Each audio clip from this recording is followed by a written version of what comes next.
Actually, what has changed in the marketplace today is that the consumer today is faced with a huge amount of choice, and that also leads to some amount of confusion. I'd also add that consumers today have become deal seekers.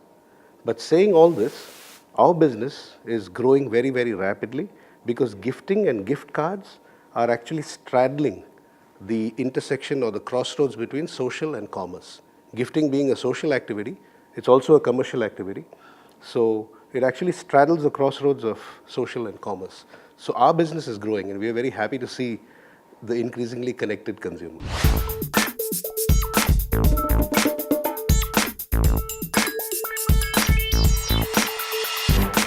There's a very, very interesting concept there, which is called buy online, pick up in store.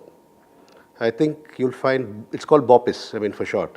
You'll find buy online, pick up in store becoming quite common, but in developed markets. In India, we have infrastructural challenges, so I'm not very sure that buy online, pick up in store is going to take off in that direction. But there are two activities which are very, very clearly being used by the consumer today: web rooming, showrooming. So showrooming becomes a place where you go and do the actual physical research, see, touch, feel the merchandise that you would like to buy. And web rooming is where you do all the pricing research and you look at the best price and you end up buying it. So that's pretty much a phenomenon that's happening across the world. So the relevance of showrooms are never going to go. However, it's an arguable point about whether it will shrink with the advent of e-commerce. E-commerce is great because it reaches a larger number of consumers, tier 2, tier 3. There is no limit to which consumer it can reach. Importantly, tier 2 and tier 3 consumers have been starved traditionally for choice. The big showrooms are not there in their cities. So e-commerce has solved a very simple need.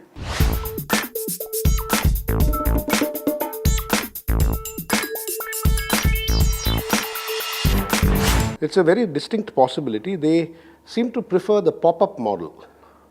You see, if you go to some of the big malls worldwide, mostly in developing markets, you'll find the pop-up model because they need to build trust with their consumers. Something which is sitting on the web doesn't necessarily inspire trust amongst a larger mass of consumers, especially those who are not net savvy. So pop-up stores are a great way to go because at the end of the day, we are human. We don't want to always interact with an abstract entity from the web. We need to have see, touch, feel. It's important.